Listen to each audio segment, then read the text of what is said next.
Hey, our mini message today is going to be coming out of Genesis chapter 38 again, and I want to pick up with verse 12. Let's just look at 12, 13, and 14 today. It says, some years later, Judah's wife died. After the time of mourning was over, Judah and his friend Hira the Adulamite went up to Timnah to supervise the shearing of his sheep. Someone told Tamar, look, your father-in-law was going up to Timnah to shear his sheep. Tamar was aware that Shelah had grown up, but no arrangements had been made for her to come and marry him. So she changed out of her widow's clothing and covered herself with a veil to disguise herself. Then she sat beside the road at the entrance to the village of Enaim, which is on the road to Timnah. So this is playing out what we talked about yesterday. Judah has not given his youngest son in marriage to her to carry out the cultural, and social things that were done during that time in that part of the world. And she's not real happy about it. So she is fixing to set up a trap for Judah. But before we even get to that, I want you to notice somebody here. Hira, the Adulamite. Everywhere in this chapter that we see Hira, Judah's friend, we see problems. Okay, he is an awful influence on Judah. From the time that Judah leaves his home, he leaves his family, and he goes and he gets himself, tied up with Hira here.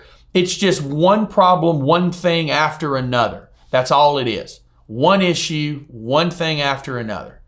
And I can't say that this guy does anything good for him. It shows us that the people that we surround us with affect us. What are you surrounding yourself with? Let's expand a little bit. What are you reading? What are you watching? What information are you putting in front of yourself? Who are you surrounding yourself with? Those things are going to be such a big determining factor in what you think, in how you act, in what you find acceptable.